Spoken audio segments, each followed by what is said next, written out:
Now that we've identified what harassment looks like in the workplace, let's take a quick quiz to test your knowledge. Chris approaches Caroline in the break room and says, "Are you a freezer? Because I want to stick my meat in you."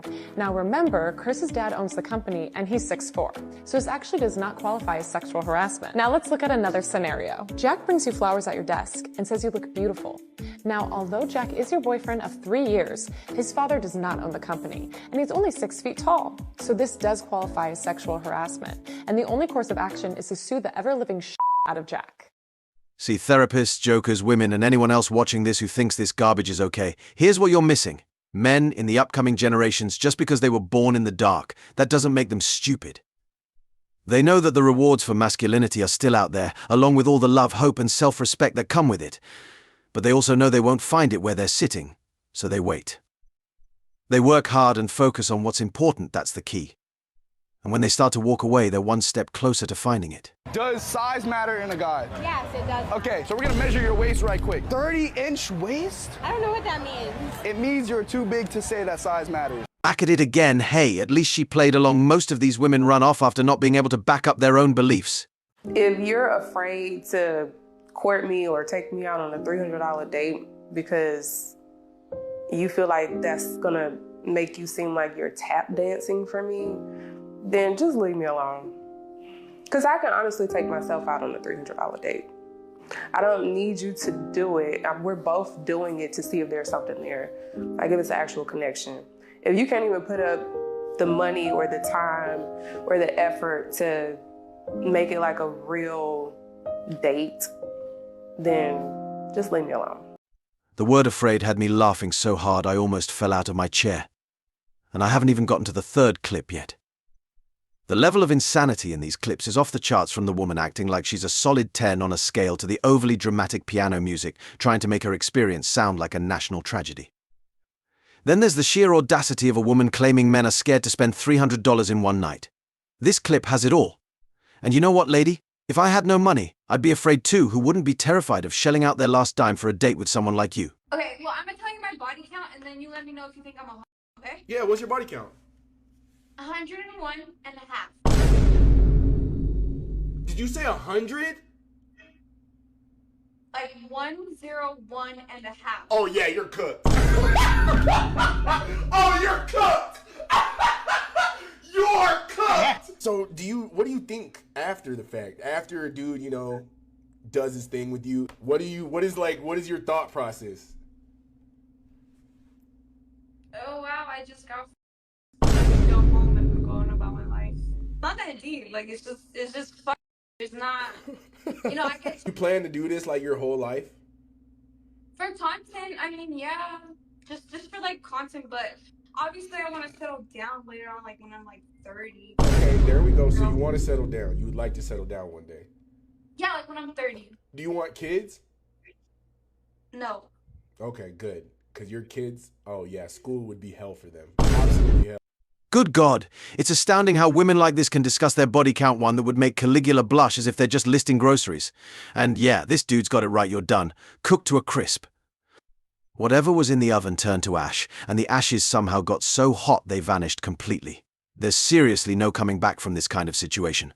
How the hell you expect me to be submissive to you, and you don't even have any money? What am I submitting to? Poverty? Nah, I don't think so. Ew. This woman has been popping up in the feed repeatedly, and she's just awful. Historically, women valued financial stability, but now we see these wall jumpers drenched in heavy makeup and push-up bras trying to act as net worth police. And that car she thinks is so special? It's almost certainly a rental and not nearly as impressive as she believes it to be. If you make the commitment to make children with him, and he's not abusing you, and he's not beating you up, and he's not abandoning you, he's not doing all the bad things, you should put your children before your own happiness. You have a duty and obligation to do so. Aren't the children being exposed to the unhappiness of your marriage? Wouldn't it still be optimal for them to deal with mom and dad? They don't always talk to each other, but they're in the same house. They take good care of us. She prioritized the happiness of us over herself. The single mother households are not reporting that they're leaving or filing for these divorces due to anything other than self-fulfillment. Not because of abuse, not because of drugs, and not because he's leaving the home. Marriage is work, and yes, you should probably sacrifice your own happiness for the happiness of your children. A woman has a responsibility to do that, and so does a man. What are the implications on that argument? We would probably end up with much better, more stable nuclear family households, and the reproduction rate would probably skyrocket, and women would probably not have to work nearly as much as they do, and probably be way f***ing happier and less mentally ill. Here we go again with the piano music, but at least this time there's some logic behind it.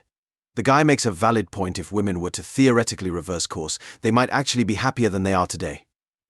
The issue is, though, that women don't know how to change direction. When they try to find solutions, they're often unwilling to acknowledge the mistakes of the past. In other words, they want to have their cake and eat it too.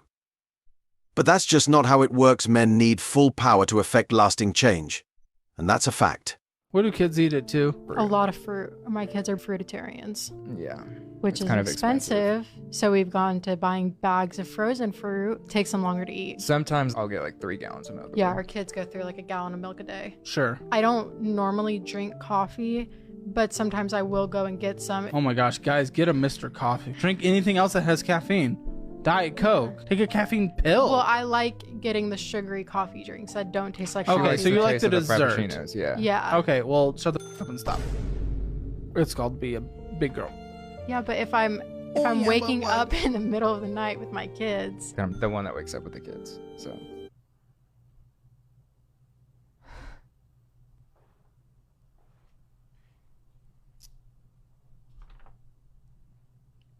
Our kids sleep through the night now. But so I wake up with them at 4 o'clock in the morning when they wake up. Dude, just make coffee, fill it with sugar and milk. You can't afford it. It's as simple as that. Yeah.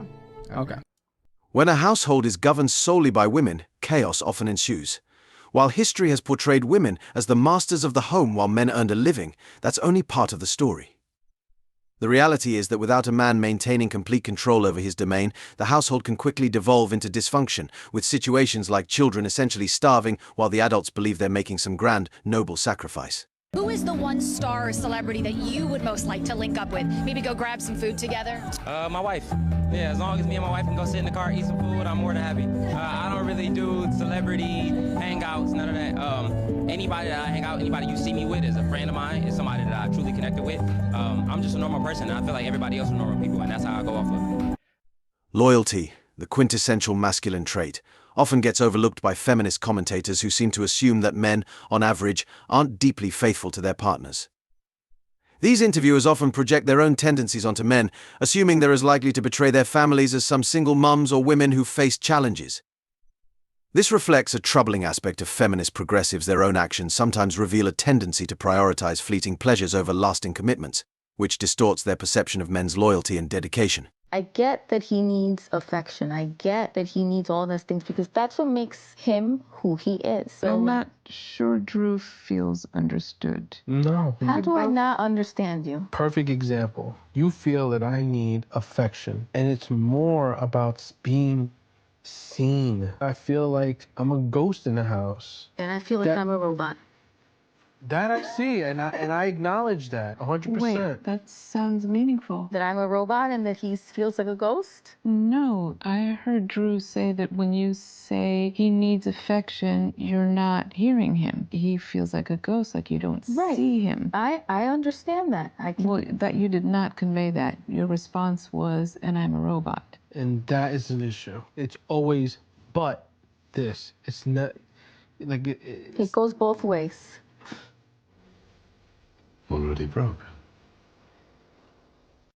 Absolutely, the melodrama often hides the reality. Some women believe they can play the man role in a relationship, leading to emasculation of their partners.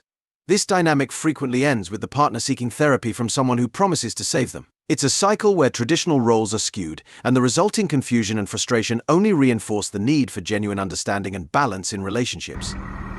Aren't you going to open the door for me? Yeah, I was literally just about to. As you should. I think I left something on the seat. 1 second. I just gotta move it for you. I don't want you to sit on it.